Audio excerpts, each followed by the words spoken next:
Last year, Emerson High School played their first year of varsity football. They went 9-2, including a playoff berth. This year, they're 4-0 again. Head coach Kendall Miller joins us now. Coach, how does 4-0 for the second straight year sound? Well, we'll take it. I mean, we're week to week, but whenever you can pull out a game and pull out a win each week, then you're obviously satisfied and you want to keep going, but without getting complacent. So the object is to try to win each week. When you're able to do that, you celebrate. How does last year's performance plant the seeds to give them the confidence to know that they can do this again and again moving forward? Well, last year obviously helped. I mean, we're in a situation that's unique that will never be in again, where every single player returned from last season. So I would say the feeling and the expectations from our team was a little bit different. I mean, we entered the season last year not sure what it was we'd be able to do.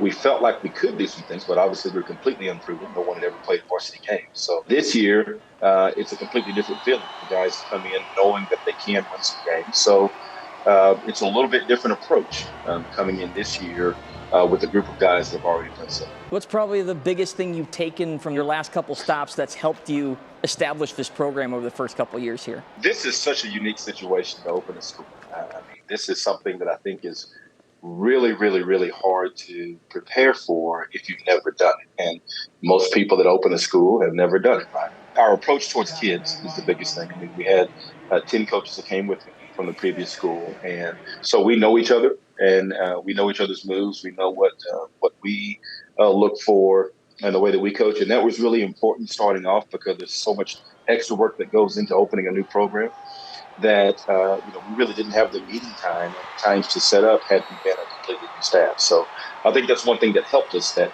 this is pretty much the nucleus of the staff that came with us from Layton. Any surprises so far this season? Anything that stood out to you? We really haven't gotten caught looking down the road. That's something that I was concerned about also. The same mentality we had last year was taking it week to week, and from the very first ball game to now, we talk about each week and nothing beyond it. So nothing before and nothing after. So we've challenged our kids to put on earmuffs and blinders as we come through each week, and I think we've done a pretty good job so far of doing it. Most of the time you look too far ahead to get to district play. That's starting next week. Does the vibe change in the building here? How do you approach this next challenge? Like everyone, your first district game, say, hey, they count for real now. I mean, everything's playing for keeps at this point. We like to think that our preparation has been good up to this point. So we don't necessarily add or delete time, but we do say that the attention to detail has to be that much greater because everything right now we're playing for keeps. So district, it's not like college where ranking or something like that elevates you to where you need to be in the postseason. Rankings mean nothing in high school. It's how you play in district. So this is everything for these next 6 weeks. Challenge a little bit greater with such a late bye week this year?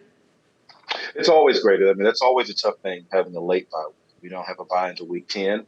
And so it means you have to play 9 straight games before you get a chance to rest. And we're still a new school. This is still our first season to have varsity football players. So you're trying to make it through 9 games. You're going to get bumps, bruises, and injuries. And that's just always hard to have it that long. So we have to watch how we practice and make sure that we're playing for the long haul and don't necessarily exhaust ourselves early in the season. You mentioned guys staying with the program. Obviously, one of the biggest names on this year's squad is Michael Hawkins, who transferred in from Allen. He's off to an incredible start through 4 games. What have you seen from him so far this season? One of the most impressive things about him has been his poise. I mean, he never gets too high or too low during a play, and he practices the same way.